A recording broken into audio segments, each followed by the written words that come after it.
आज म्हणलं आपल्या इंजिनियर होण्यास थोडा फायदा करून घेऊ, पण काय नंतर जे व्हायचं तेच झालं. तर स्वागत मंडळी. तर मी सूर्यादी सकाळी घरात भ्रमंती करत होतो आणि इंडक्शन कुकर सापडला आपल्याला. याचं काहीतरी गेलेलं होतं, तर चालू करू म्हणलं. इंजिनियर होण्याचा फायदा कधी होईल राव आपला. By the way me electrical किंवा इलेक्ट्रॉनिक्स इंजिनियर नाही, कम्प्युटर इंजिनियर आहे, पण कॉन्फिडन्स नेक्स्ट लेवलचा आहे माझ्याकडं.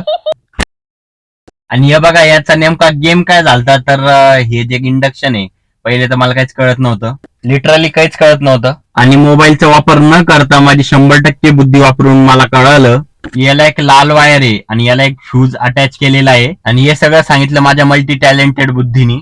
तुम्हाला वाटत असेल अरे वा आदित्यने रिपेअर केलं म्हणूनच लावतोय.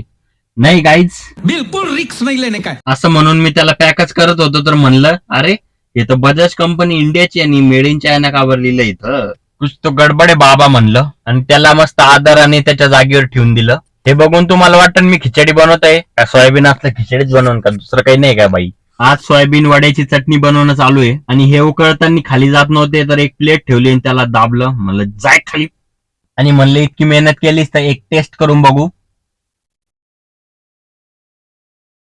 मस्त शिपवणीच वाटतोय ना. आणि ही प्रोसेस चालू होती एकदम बारीक भुगा करण्यासाठी. The Aditya engine turbo diesel activated, या बोलची पब्लिक.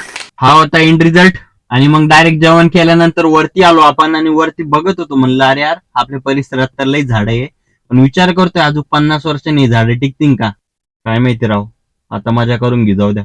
बरं एवढाच होता आपला मिनी ब्लॉग. हसा खेळा आणि जगा गाईज. बाय. मी झोपायला जातो आता. तुम्ही नका झोपू, पण फॉलो आणि सबस्क्राईब करून झोपा.